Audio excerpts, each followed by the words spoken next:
السلام علیکم ورحمۃ اللہ وبرکاتہ۔ آج انشاءاللہ العزیز ہم ایک ایسی ویڈیو بنانے والے ہیں۔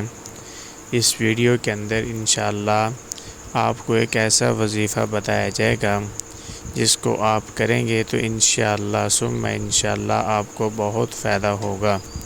جس طرح آج کل لوگ پریشان ہیں، میاں بیوی کے درمیان لڑائی ہو جاتی ہے، پھر وہ پریشان رہتے ہیں، تو ان کے لیے یہ وظیفہ ہے۔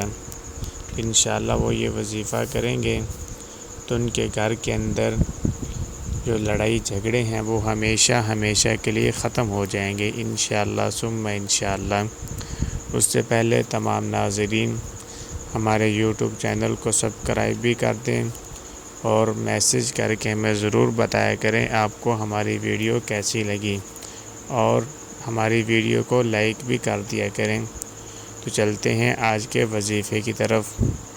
وہ یہ ہے کہ آپ نے روزانہ عشاء کی نماز کے بعد یہ 2 کلمات پڑھنے ہیں: یا حنان یا حلیم، یا حنان یا حلیم، یعنی عشاء کی نماز کے بعد 100 مرتبہ آپ نے یہ 2 کلمات پڑھنے ہیں: یا حنان یا حلیم، یا حنان یا حلیم۔ یہ 2 کلمات پڑھنے ہیں، 100 مرتبہ پڑھ کر آپ نے دعا کرنی ہے۔ تو انشاءاللہ ثم انشاءاللہ آپ یہ 41 دن عمل کریں گے تو آپ کے درمیان میں جو لڑائی جھگڑے ہیں وہ ہمیشہ کے لیے ختم ہو جائیں گے انشاءاللہ ثم انشاءاللہ۔